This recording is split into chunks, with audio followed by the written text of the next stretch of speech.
Sur un tout autre registre, l'Afrique subsaharienne a été durement affectée par la crise économique mondiale et les perspectives sont tout aussi incertaines, c'est du moins ce qui ressort du rapport de la Banque mondiale, un rapport présenté aujourd'hui même à la presse. C'est un compte rendu de Oumou Baldé.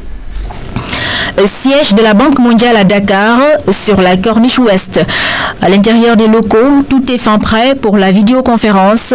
Les journalistes et économistes sénégalais prennent connaissance en même temps que leurs confrères des autres pays subsahariens du nouveau rapport de l'institution. La publication fait état des perspectives économiques mondiales, notamment les conséquences de la crise sur la croissance des pays en développement, notamment l'Afrique au sud du Sahara. Elle reste incertaine selon le conférencier du jour, un propos confirmé par un expert mobilisé pour la circonstance au siège de Dakar. Les résultats de ce rapport montrent que le potentiel de croissance de l'Afrique pourrait être affecté sur le reste de la période. Ceci veut dire que les chances actuellement que l'Afrique a pour réaliser un taux de croissance de 7 à 8% sur le reste de la période pour atteindre les OMD sont plus faibles actuellement. Donc si on le regarde dans ce sens-là, on comprend aisément qu'il nous faut beaucoup plus d'efforts que nécessaire.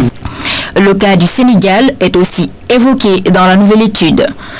Le Sénégal en fait devrait reprendre progressivement son potentiel de croissance.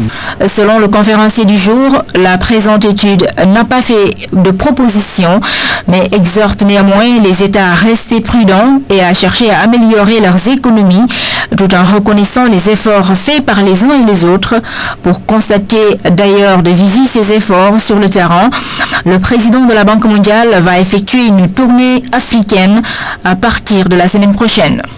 Va-t-on